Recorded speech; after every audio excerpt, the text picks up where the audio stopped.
بالعلم بل بالأدب تنال أعلى الرتب فعش حياة العلماء وقرأ صنوف الكتب. السلام عليكم ورحمة الله وبركاته. الحمد لله والصلاة والسلام على رسول الله وعلى آله وأصحابه ومن والاه. أما بعد فأعوذ بالله من الشيطان الرجيم. بسم الله الرحمن الرحيم. إنا عرضنا الأمانة على السماوات والأرض والجبال فأبين أن يحملنها وأشفقن منها وحملها الإنسان. وقال النبي صلى الله عليه وسلم اللهم أعز الإسلام بأحد العمرين. الحمد لله. বাংলাদেশ খেলাফত ছাত্র মজলিস কর্তৃক আয়োজিত আজকের এই কৃতি শিক্ষার্থী সংবর্ধনা অনুষ্ঠানে শ্রদ্ধাভাজন ব্যক্তিত্ব প্রিয় সাইমুম সাদি ভাই, আজকের অনুষ্ঠানে উপবিষ্ট দায়িত্বশীল বৃন্দ এবং অত্যন্ত শ্রদ্ধা ভালোবাসা স্নেহের দাবিদার আমাদের প্রিয় কৃতি মুতাফাউক মুতামাইজ শিক্ষার্থীবৃন্দ, শুরুতেই আল্লাহ রব্বুল আলমিনের শুকরিয়া আদায় করছি যে আল্লাহ রব্বুল আলমিন আমাকে আজকের এই মুতাফাউকিন মুতামাইজিনদের এই মজলিসে আসার তৌফিক দান করেছেন। আলহামদুলিল্লাহ। মুতাফাউক কৃতি ছাত্র, মুতামাইজ শ্রেষ্ঠ ছাত্র হতে পারা এটা অত্যন্ত সৌভাগ্যের, অত্যন্ত আনন্দের এবং শুকরিয়া কৃতজ্ঞতার দাবি রাখে। সেজন্য আজকের এই অনুষ্ঠানে আমি যে সকল ছাত্র ভাইয়েরা কৃতি শিক্ষার্থী হিসেবে, ভালো ছাত্র হিসেবে সম্মাননা গ্রহণ করা, সংবর্ধনা গ্রহণ করার জন্য এসেছেন, সকলের কাছে বিনীত অনুরোধ করব যে আমরা যেন কায়মনোবাক্যে নিজেরা সবার আগে আল্লাহ রব্বুল আলমিনের কাছে শুকরগুজার হই। আল্লাহ রব্বুল আলমিন আমাদেরকে কৃতি শিক্ষার্থী হওয়ার তৌফিক দান করেছেন, ভালো ছাত্র হিসেবে আমাদেরকে কবুল করেছেন। সেজন্য কৃতজ্ঞতা আদায় করা একান্ত কর্তব্য। আয়াতটি তো একেবারেই প্রসিদ্ধ আয়াত, লা ইন শাকারতুম লা আযীদান্নাকুম ওয়া লা ইন কাফারতুম ইন্না আযাবি লাশাদীদ। আর এর প্রমাণ আমাদের সামনে ভুরি ভুরি। আপনি কৃতজ্ঞতা আদায় করেছেন, তা আপনার শ্রেষ্ঠত্ব যে অবস্থানে ছিল এর পরের বছর ইনশাআল্লাহ আশা করছি আরও ভালো হবে এবং সেটা হয়েও যাচ্ছে। সেই সাথে অনেক কৃতি শিক্ষার্থী আছে যারা কৃতজ্ঞতা আদায় করেনি, তাদের সামনে অগ্রসর হওয়া থেমে গিয়েছে। তারা অনেকেই হয়তো পড়াশোনা শেষ করেছেন কিন্তু সেই পড়াশোনা দিয়ে কিছুই করতে পারেননি। যে কাজ তার কাছে তার শিক্ষকরা প্রত্যাশা করেছে, তার সমাজ প্রত্যাশা করেছে, তার দেশ প্রত্যাশা করেছে, সে ধরনের কিছুই সে করতে পারেনি, ভবঘুরে হয়ে ঘুরে বেড়াচ্ছে। এ ধরনের অনেক উদাহরণ আমাদের সমাজে রয়েছে, আমাদের অঙ্গনে রয়েছে। সেজন্য একজন কৃতি শিক্ষার্থীর দায়িত্ব হচ্ছে যে আল্লাহ রব্বুল আলমিন আমাকে এই সুযোগটা গ্রহণ করার তৌফিক দান করেছেন। আয়াতে কারিমা তিলাওয়াত করেছি, সেখানে অনেকের কাছেই এই আমানা, আল আমানাতু আদ-দীনিয়া, আমানাতুল কোরআন আল্লাহ রব্বুল আলমিন দেওয়ার চিন্তা করেছেন, চেষ্টা করেছেন। ফাআবাইনা আন ইয়াহমিলনাহা, অস্বীকার করেছে সবাই, কিন্তু মানুষ সেটা গ্রহণ করেছে। সেখান থেকেই কিন্তু আমাদের তাফাউক, আমাদের শ্রেষ্ঠত্ব, আমাদের বড়ত্ব। আর সেই মানুষের মধ্যে আল্লাহ রব্বুল আলমিন আবার পরীক্ষার মাধ্যমে কে কতটুকু ভালো সেটা বুঝার জন্য সূরাতুল মুলকে আল্লাহ রব্বুল আলমিন বলেছেন খালাকাল মাউতা ওয়াল হায়াতা লিয়াবলুয়াকুম, তোমাদেরকে পরীক্ষা করা হবে এই জীবন এবং মৃত্যুর মাধ্যমে। এটার মাঝামাঝি সময়টা তোমরা কিভাবে কাটাচ্ছ। তো সেই দৃষ্টিকোণ থেকে আমরা এতটা শ্রেষ্ঠত্বের আসন গ্রহণ করতে পেরেছি, আমরা মুতাফাউক হয়েছি, মুতামাইজ হয়েছি, আমাদের কৃতজ্ঞতা আদায় করা দরকার। এখন একটা প্রশ্ন হচ্ছে যে কৃতজ্ঞতা আদায় আমি কিভাবে করব, কিংবা স্বাভাবিক পর্যায়ে আমরা যেটা মনে করে থাকি যে কৃতজ্ঞতা আদায় করা হচ্ছে আলহামদুলিল্লাহ বলে শেষ করে দেওয়া। কিন্তু মূলত কৃতজ্ঞতা আদায়ের পথ দুটি। একটি হচ্ছে মৌখিকভাবে আমি আল্লাহ রাব্বুল আলামিনের শুকরিয়া আদায় করব আলহামদুলিল্লাহ। আরেকটা হচ্ছে আমলের মাধ্যমে। আমলের মাধ্যমে যদি আমি কৃতজ্ঞতা আদায় করতে চাই তাহলে আমাকে কয়েকটি কাজ করতে হবে এবং সেই দিকগুলো আমাকে লক্ষ্য রেখে আমার জীবন পরিচালনা করতে হবে। আমি প্রত্যাশা করছি যে এখানে কৃতি শিক্ষার্থী এবং মুতামাইয়িজ ছাত্রবৃন্দ, আমি সব জায়গায় বলি, এখনো সেই বলার লোভ সামলাতে পারছি না এবং আমি মনে করি যে আমাদের এই অঙ্গনের ছাত্রদের এ ব্যাপারে সচেতন করা এটা আমাদের নিজেদেরই দায়িত্ব।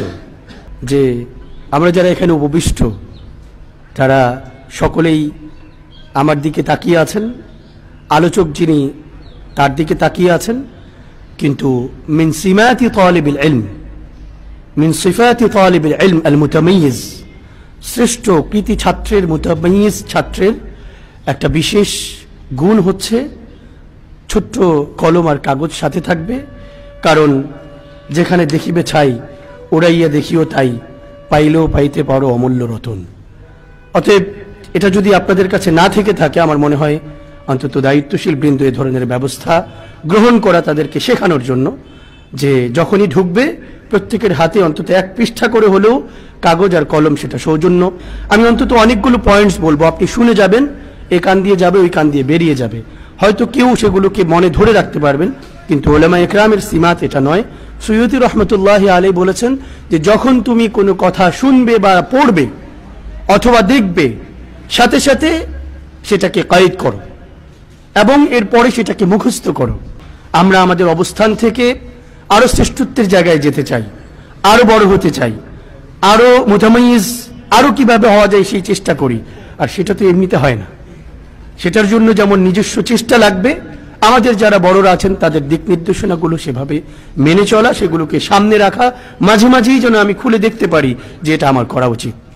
এজন্য আমি সকলের কাছে বিনীত অনুরোধ করছি, আপনারা চেষ্টা করুন পয়েন্টসগুলো রেখে রাখার জন্য।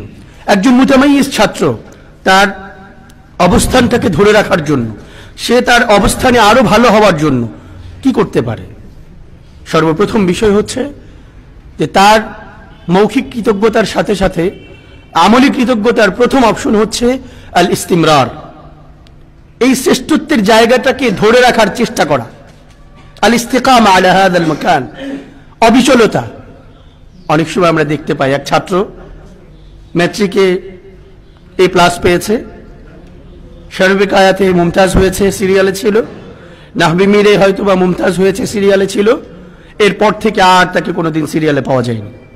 এটার কারণ হচ্ছে তার ভেতরে সেই অবিচলতার জায়গাটা শেষ হয়ে গিয়েছে, কেউ ঢুকিয়ে দেয়নি, কিংবা ঢুকিয়ে দেওয়া হয়েছে সে সেটাকে গ্রহণ করেনি। একেবারেই আমাদের উলামা ইকরাম, আমাদের মুরব্বিয়ান ইকরাম আমাদের সচেতনতার জন্য, আমাদের বড় হওয়ার জন্য, আমাদের নিজেদের লক্ষ্য উদ্দেশ্যগুলো নির্ধারণ করার জন্য এ জাতীয় কথা বলেননি কিংবা বলে না, বিষয়টা এমন নয়। আমরা সেটাকে গ্রহণ করতে আমাদের কষ্ট হয়, কিংবা গ্রহণ করি না, কিংবা সে ধরনের স্থান অবস্থান আমরা পাই না, এটা হচ্ছে সমস্যা। কিন্তু বলেন, আমরা আজকে মোটিভেশনাল স্পিচের কথা বলি, আত-তানমিয়াতুল বাশারিয়া, শ্রেষ্ঠত্ব অর্জন করা, কিভাবে বড় হবে, কিভাবে জয় করবে, এ ধরনের অনেক বই আমরা পড়ি কিংবা দেখি, মনে করি যে এখন এগুলো হচ্ছে জীবন পথের পাথেও। এটা কিন্তু সেই মোটিভেশনাল স্পিচের একটা গুরুত্বপূর্ণ একটা বই। এটার মধ্যে তো আছে যে আপনাকে কি কি করতে হবে বড় হওয়ার জন্য। অতএব আমার মনে হয় যেন আমরা এই বিষয়টাকে মন থেকে গ্রহণ করা, যে আমি শ্রেষ্ঠত্ব অর্জন করেছি, মুমতাজ হয়েছি, অতএব আমার এই ইমতিয়াজকে নাহমির থেকে দাওরা পর্যন্ত ধরে রাখতে হবে। এবং শুধু পর্যন্ত বলে ক্ষান্ত নয়, আমার এই জীবনের শেষ কোথায় গিয়ে মৃত্যু পর্যন্ত আমরা অন্তত মুসলমান যারা, মুমিন যারা, আমাদের জীবনটাকে আমরা মৃত্যু পর্যন্ত ক্ষান্ত ভাবি না। আমাদের শ্রেষ্ঠত্ব, ইমতিয়াজের জায়গা হচ্ছে জান্নাত এবং ফিরদৌস আল আলা, সেই জায়গাটা আমাকে ইমতিয়াজ গ্রহণ করতে হবে, মুমতাজ হতে হবে। অতএব ওই পর্যন্ত আমাকে শ্রেষ্ঠত্ব ধরে রাখতে হবে। আমরা সেই চিন্তা করে যদি আমার অবস্থানটাকে ধরে রাখি, আজকে আপনার এই কৃতি শিক্ষার্থী সংবর্ধনা গ্রহণ করা এবং আপনার ইমতিয়াজ গ্রহণ করা, এটা সার্থক হবে এবং আপনার কৃতজ্ঞতা আদায় করা সহিহ হবে, বিশুদ্ধ হবে। দ্বিতীয় বিষয় হচ্ছে ইস্তিমরারের একটা দাবি, অবিচলতার একটা দাবি হচ্ছে আপনার আল ইনহিমাকু ফিদ দিরাসা, পড়াশোনায় আত্মনিয়োগ করা। আমাদের হাফিজ হুজুর রহমতুল্লাহি আলাইহি তিনি বলতেন ছাত্রদের সবচাইতে প্রধান বড় রাজনীতি হচ্ছে পড়াশোনা। অতএব আমাদের সকলের, আমরা যারা বিভিন্ন দায়িত্বে আছি তাদেরও দায়িত্ব হলো আমরা পড়াশোনায় আত্মনিয়োগ করব ভালোভাবে, এবং আমাদের অন্যান্য নলেজ, অন্যান্য জ্ঞান, অন্যান্য আরো কিছু গ্রহণ করার জন্য সেটাকে আমরা আস্তে আস্তে বিভিন্নভাবে পরামর্শক্রমে, আমার মুরব্বীর পরামর্শ, আমার বড় ভাইয়ের পরামর্শ, এই জাতীয় যারা ভালো ছাত্র আছেন তাদের পরামর্শ, এবং যাদেরকে আমরা আইডল মনে করি, আদর্শ মনে করি, তাদের পরামর্শ অনুযায়ী আমরা সামনে অগ্রসর হব। কিন্তু আমার মূল কাজ হবে, আমি পড়াশোনায় আত্মনিয়োগ করেছি তো এটা শেষ করে আমি উঠব। আমার পড়াশোনায় আত্মনিয়োগ করেছি, এটার শ্রেষ্ঠত্বের আসন গ্রহণ করে আমি ছাড়ব। কিন্তু আমি এখান থেকে একটু, ওখান থেকে একটু, সেখান থেকে একটু, অনেক যোগ্যতা আমাকে অর্জন করতে হবে, অনেক যোগ্যতা আমাকে অর্জন করে তারপর সামনে অগ্রসর হতে হবে। আমি যদি এখন এটা না শিখি তাহলে চলবে না, এটা যদি না করি তাহলে চলবে না, এই বিষয়টা যদি এখন না শিখি তাহলে কবে শিখবো। এই সবগুলো যখন আমরা একসাথে গুলিয়ে ফেলি তখন কয়েক নৌকায় পা দেওয়ার মতো আমাদের অবস্থা হয়। শেষ পর্যন্ত সেই ছাত্রদেরকে আমরা শ্রেষ্ঠত্বের আসনে আর পাই না। তাদেরকে দিয়ে আমাদের সমাজ, আমাদের কওমি অঙ্গন, আমাদের দেশ, আমাদের জাতি খুব ভালো কিছু আশা করতে পারে না। ফাকিদুশ শাইই লা ইউতি, যার ভেতরে কিছু নেই সে তো দিতে পারবে না। আপনি সবগুলো গুলিয়ে ফেলেছেন, এখন আপনার দেওয়া কষ্টকর হয়ে যাচ্ছে। এই জন্য আপনার একটা লক্ষ্য নির্ধারণ করুন যে এটাতে আমি সামনে অগ্রসর হব, সবগুলোকে আপনি সাইডে রাখুন, এবার এটার মধ্যে আপনি আত্মনিয়োগ করুন। এটাকে বলে আল ইনহিমাক। এই শব্দটার তাহকিক আল মুআজ্জামুল ওয়াসিতে দেখবেন আল ইনহিমাক শব্দের অর্থটা কি, লিখে রাখুন। আল ইনহিমাক, আমাকে কিভাবে আত্মনিয়োগ করা দরকার পড়াশোনায়, আমি কি সেভাবে করছি, আমার বিষয়ে কি আমি সেভাবে শ্রেষ্ঠত্ব অর্জন করছি। আবুল হাসান আলী নদভী রহমতুল্লাহ আলাইহি বলেছেন যে ইখলাস এবং ইখতিসাস, লাউ কুনতা মুতাখাসসিসান ফি মাওদুইকা, আপনার বিষয়ে যদি আপনি সত্যিকার অর্থেই মুতাখাসসিস হন, বিশেষায়িত পড়াশোনা আপনি করেন, তাআত লাকার রুউস, মাথা আপনার সামনে সবাই ঝুঁকিয়ে দিবে, ওয়া আযাল্লাত লাকাল আর রিকাব, সমস্ত ঘাড়গুলো আপনার সামনে এসে নুয়ে যাবে। আপনাকে দেখতে হলে সবাই এসে সামনে সম্মান করে আপনাকে দেখবে। কিন্তু আমরা যখন ইখতিসাসটাকে দূরে ঠেলে দিয়ে সবকিছুতেই পারদর্শী হতে চাই, একটাকে কেন বেছে নিচ্ছি না, সবগুলোতেই আমাকে বড় হতে হবে, এই প্রত্যাশা থেকে যখন আমরা ভালো ছাত্ররা সামনে আগাই তখন ভালো ছাত্ররাও আর ভালো অবস্থানে থাকতে পারি না। ভালো ছাত্ররাও বিশেষ কোনো কিছুতে আমরা বিশেষায়িত পড়াশোনা করতে পারি না। এজন্য আমাদের এই বিষয়টা আল ইনহিমাকু ফিদ দিরাসা, এটা দরকার। বর্তমান সময়ে উপযোগী একটা বিষয়, সেটা হচ্ছে আল ইহতিরাম। মান ইয়াহতারিম ইহতারাম, সম্মান করেছেন তো আপনি সম্মানিত হয়েছেন। আজকে অসম্মানের একটা বড় ধরনের সয়লাব চলছে। একেবারেই আমাদের জায়গাগুলোকে আমরা নিজেরা এত সংকীর্ণ করেছি, আমার এই রুমের বাইরে যদি হয় সেও আমার না, আমার রুম না শুধু, এই রুমের ভিতরে আবার কয়েকটা জামাত কিংবা কয়েকটা ক্লাস, আমার ক্লাসের বাইরে যে হবে সে আমার না। খুব সহজেই আমরা আমাদের কাছের মানুষগুলো, খুব সহজেই আমরা আমাদের দেখাশোনা ভালো মানুষগুলো, সেগুলোকে আমরা দূরে ঠেলতে শুরু করেছি, আদমুল ইহতিরাম, অসম্মান করতে শুরু করেছি, সেটা লেখায় এবং বলায়। আর সে হিসেবে আমাদের জন্য বর্তমান সময়ের অনলাইন সেটা তো আছেই, লুকিয়ে দেখিয়ে প্রকাশ্যে বিভিন্নভাবে আমরা সেই জায়গাগুলোকে বেছে নিয়েছি আরেকজনকে অসম্মান করার জন্য। কিন্তু একজন কৃতি শিক্ষার্থী তার নিজের লক্ষ্য থাকবে, আমাকে তো সামনে অগ্রসর হতে হবে, আমাকে তো বড় হলে সম্মানী হতে হবে। অতএব এখন থেকে কেন আমি আরেকজনকে অসম্মান করতে শুরু করেছি, তাহলে তো আমিও অনেকের সামনে অসম্মানিত এখন থেকেই হতে শুরু করলাম। অতএব মান ইয়াহতারিম ইহতারাম, আমার সম্মাননা, অন্যকে সম্মান করার প্রবণতা, অন্যকে সম্মান করার এই সুন্দর গুণটা নিজে অর্জন করতে হবে। তাহলে আমি দেরাসায় যেভাবে প্রীতি হয়েছি, সম্মানিত হয়েছি, পুরস্কৃত হয়েছি, সংবর্ধিত হয়েছি, আমি আমার আচরণে, আমার আখলাকে, আমার আদবে আমি সংবর্ধিত হতে পারবো ইনশাআল্লাহ। সেজন্য এই বিষয়টি দরকার। আর ইহতিরাম করার জন্য তো অবশ্যই তাওয়াদু, নমনীয়তা, বিনয় অবশ্যই দরকার। ওয়া রাফা'না লাকা যিকরাক, আল্লাহ রাব্বুল আলামিন সম্মানিত করে দিয়েছেন, মান তাওয়াদা লিল্লাহি রাফা'াহুল্লাহ, বিনীত হয়েছেন, বিনয় গ্রহণ করেছেন, আল্লাহ আপনাকে সম্মানিত করে দিবে, প্রশংসিত করে দিবে, প্রসিদ্ধ করে দিবে। আপনার এই টেনশন করার তো দরকার নেই। আপনার এখনই তো এই চিন্তা করার দরকার নেই যে অমুক তো সারা বাংলাদেশ প্রসিদ্ধ হয়ে গেল, কই আমি তো এখনো হতে পারলাম না।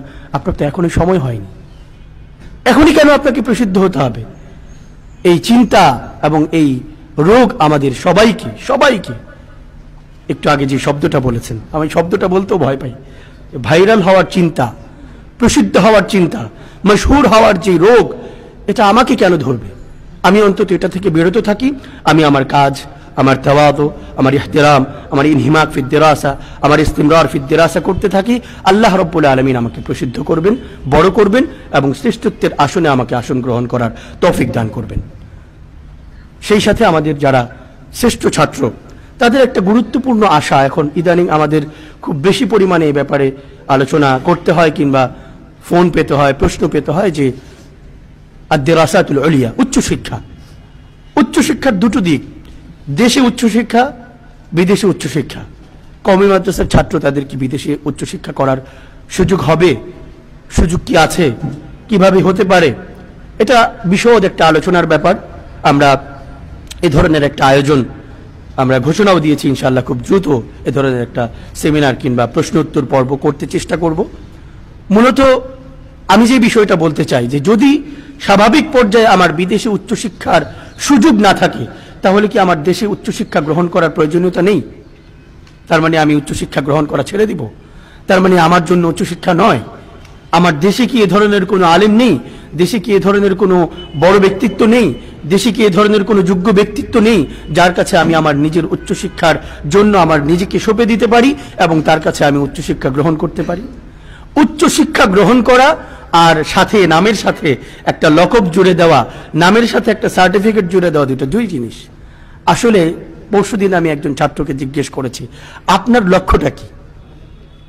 সে তুরস্কে যেতে চায়, সে মদিনায় যেতে চায়, সে আজহারে যেতে চায়, অনেক জায়গায় তার ইচ্ছা, কিন্তু তার কোনো ধরনের ব্যবস্থাপনা নেই। না আলিয়ার সার্টিফিকেট আছে, না কওমির সার্টিফিকেটটা ভালো আছে, না হিফজের সার্টিফিকেট আছে। হিফজের সার্টিফিকেটটাও তো অনেক গুরুত্বপূর্ণ একটা বিষয়। প্রয়োজনটা কি?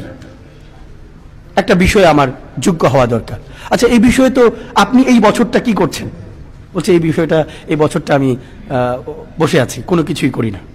আচ্ছা, এই বিষয়টা আপনি কোনো কিছুই করছেন না, তাহলে এই বিষয়ে কি পড়াশোনা করার জন্য বাংলাদেশে কোনো ব্যক্তি নেই, কোনো প্রতিষ্ঠান নেই, কোনো জায়গা নেই? অন্তত আপনার বাসা আছে কিনা যে আপনি পরামর্শ নিয়ে এই বিষয়ে আপনি মোতালা করবেন? কিন্তু এই বছরের প্রায় 6-7 মাস সে বসে আছে এবং একটা স্বাভাবিক একটা জায়গায় সে ইলমি অঙ্গন ছাড়া অন্য একটা অঙ্গনে সে কাজ করছে, চাকরি করছে। তো এই অবস্থানে আপনি কিভাবে উচ্চশিক্ষা গ্রহণ করবেন? আপনার উদ্দেশ্যটা আসলে উচ্চশিক্ষা গ্রহণ নয়, বরং দেশের বাইরে যাওয়া, অথবা নামের সাথে কোনো একটা লকব, কোনো একটা শব্দ যোগ করা। এটা যদি হয়ে থাকে তাহলে তো কোনো কিছু করার নেই। যদি কৃতি শিক্ষার্থীদের উচ্চশিক্ষা গ্রহণ করার ইচ্ছে থাকে তাহলে দেশেও সম্ভব, সেটা করতে থাকুন। এবং বিদেশে উচ্চশিক্ষার জন্য আমাদের বড় ভাইয়েরা যারা আছেন তারা আমাদের বড়দের কাছে যদি এ ধরনের আবেদন নিয়ে যান যে আমরা এই সনদটা দিয়ে আসলে কি করব, এটা এখনো আমাদের কাছে অস্পষ্ট, এটা দিয়ে যদি আমি অন্তত পড়াশোনা না করতে পারি তাহলে এটা আমার কি কাজে লাগতে পারে, কোন সেক্টরে আমি কাজে লাগাবো, শুধু আমাকে এই জায়গাটা দেখিয়ে দিন। এ ধরনের কিছু আবেদন, এ ধরনের কিছু প্রশ্ন নিয়ে তাদের কাছে যাওয়া যেতে পারে। আর সর্বশেষ যে বিষয়টা বলবো, আমাদের বর্তমান সময়ে আমাদের কয়েকজন আলেম দুনিয়া থেকে চলে গিয়েছেন, অনেক বড় ব্যক্তিত্ব, ইলম, আমল, অবস্থান। তাদের এই চলে যাওয়াটা আল্লাহ রাব্বুল আলামিন যেভাবে করে থাকেন সেটা হচ্ছে হাদিসের মধ্যে এসছে, ইন্নাল্লাহা লা ইয়াকবিদুল ইলমা ইনতিজাআন। আল্লাহ রাব্বুল আলামিন ইলমকে এমনিতেই উঠিয়ে নিয়ে যান না, বরং ইয়াকবিদুল ইলমা বিকবদিল উলামা, আলেমদের মাধ্যমে উঠিয়ে নেন। এই অবস্থায় আমাদের করণীয় কি? আমাদের করণীয় হচ্ছে সর্বপ্রথম তাদের জন্য দোয়া করা। আল্লাহ রাব্বুল আলামিন তারা যেভাবে আমাদের এখানে বড় ছিলেন, আল্লাহ যেন জান্নাতেও তাদেরকে বড় রাখেন। সেই সাথে আমি আপনি সত্যিকার অর্থে কৃতি এবং মুতামাইয়িজ ছাত্র হতে পারবো যদি তাদের পদাঙ্ক অনুসরণ করি। তারা আজকে তেলাওয়াতে সুমধুর তেলাওয়াত গ্রহণ করেও বড় আলেম হয়েছেন, সুমধুর তেলাওয়াত থাকা সত্ত্বেও আবার ভালো আরবি জেনেছেন, সুমধুর তেলাওয়াত থাকার সাথে সাথে বিশুদ্ধ ভাষায় কথা বলতেন, তারা দেশের রাজনীতির অঙ্গনে, দেশের ইলমি অঙ্গনে নেতৃত্ব দিয়েছেন। তারা সব ক্ষেত্রেই মানুষের জনপ্রিয় ছিলেন। আজকে জামাতের দিকে যদি তাকাই, জানাজার নামাজের দিকে শত শত হাজার হাজার লাখ লাখ মানুষ একত্রিত হয়েছে এমনিতেই। সব কি সারা বাংলাদেশের তালেবুল ইলমরা, কওমি মাদ্রাসার ছাত্ররাই গিয়েছে শুধু, না সেই অঞ্চলের সাধারণ মানুষগুলো তার জানাজায় অংশগ্রহণ করেছে? কেন? কারণ সাধারণ মানুষের সাথেও আমাদের সম্পর্ক, আমাদের ভালোবাসা, আমাদের অবস্থানটাকে আরো সুদৃঢ় করা উচিত। সাধারণ মানুষগুলোকে দূরে ঠেলে দেওয়া নয়, বিভিন্ন বিষয়, সাধারণ ছোট্টখাটো বিষয় নিয়ে তাদেরকে দূরে ঠেলা নয়, বরং এই মানুষগুলোকে কাছে টেনার এই অভিজ্ঞতা তাদের কাছ থেকে গ্রহণ করা উচিত। তাহলেই তাদের এই মৃত্যুর পরে আমাদের শ্রেষ্ঠত্ব, আমাদের তামাইয়ুজ, আমাদের কৃতি হওয়াটা কাজে লাগবে। এবং সেই সাথে আমরা ইলমের ক্ষেত্রে তারা যেমন বড় হয়েছেন, সেই বড় হওয়া নিয়ে সামনে অগ্রসর হতে থাকা, তাদের ভালো দিকগুলো উল্লেখ করা। একজন সালাফ বলেছেন, ওয়াররিখু আল উলামা ফাইন্নাহা যিকরুল লাহুম, তোমরা বড়দের, উলামা ইকরামের তারিখ বর্ণনা করো, তাদের বিষয়গুলোকে বর্ণনা করো, কারণ এটাই তাদের জন্য দোয়া, এটাই তাদের জন্য স্মরণ করা। অতএব আমরা সবাই নিজেদের মাঝে যারা যারা ইন্তেকাল করেছেন গত 1 মাস 1.5 মাসে, আমরা তাদের বিষয়গুলোকে উপস্থাপন করতে, তাদের বিষয়গুলো নিজেদের মাঝে আলোচনা করতে এবং এই জাতীয় বিষয়গুলো সামনে অগ্রসর হতে চেষ্টা করব। আর বেশি বেশি করে দোয়া করা, তাদের জন্য তাত রহমতুল্লাহ আলাই বলে কথা বলা, এ ধরনের দোয়া আমরা সবার জন্য করতে চেষ্টা করব। আল্লাহ রব্বুল আলমিন আমাদের এখানে যারা আজকে কৃতি হয়েছি, সমবেত হয়েছি, সবাইকে আল্লাহ রব্বুল আলমিন মুতামাইয়িজ হিসেবে, মুতাফাওয়িক হিসেবে, কৃতি হিসেবে আমাদের সবাইকে জান্নাতে একত্রিত হওয়া এবং সেখানে সংবর্ধিত হওয়ার জন্য তৌফিক দান করুন। আজকের এই আয়োজন করার জন্য আমাদের যারা আয়োজক আছেন তাদের সকলকে ধন্যবাদ জানাচ্ছি। জাযাকুমুল্লাহু খাইরান।